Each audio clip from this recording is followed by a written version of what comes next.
Free fire গেমটা এমন একটা গেম যেটা যে একবার খেলছে সে বারবার খেলতে মনে চায়। প্রথম পারবে না, চেষ্টা করতে করতে যখন পেরে যায় তখন আর ছাড়ে না।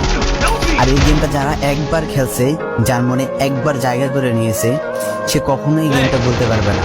সে যদি 1 দিন 2 দিন 7 দিনও না খেলে, সে 7 দিন পর আবার থেকে এই গেমটার ভিতরে ঢুকবে। কারণ এই গেমটা কখনো কাউকে কষ্ট দেয় না। এই গেমটা সবসময় সবাইকে আনন্দ রাখে।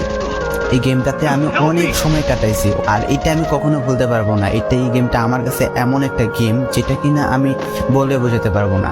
অ্যান্ড এই গেমটা শুধু আমার কাছে না, আমি মনে করি যে প্রত্যেকটা ফ্রি ফায়ার প্লেয়ারের কাছে অনেকটা ইমোশনাল টাইপের একটা গেম হয়ে গেছে। কারণ এই গেমটাতে বর্তমানে যে অবস্থা হচ্ছে, যে গেমে এমন আপডেট দিতেছে, আপডেট দেওয়ার কারণে পুরো গেমটাই চেঞ্জ হয়ে যাচ্ছে। আগে ফ্রি ফায়ারের আগের মতো নেই। তো এই কারণে হয়তো কোনো এক সময় আমরা এই গেমটা ছাইড়া দিতে হবে, তবে ছাড়া হবে না। যদি ছাড়া হয় তাহলে শুধুমাত্র গেমটা ব্যান্ড হওয়ার পরে ছাড়া হবে। তো যদি পার্মানেন্টলি গেমটা ব্যান্ড করে দেয় তাহলে আমাদের এই গেমটা থেকে বিরত থাকতে পারে।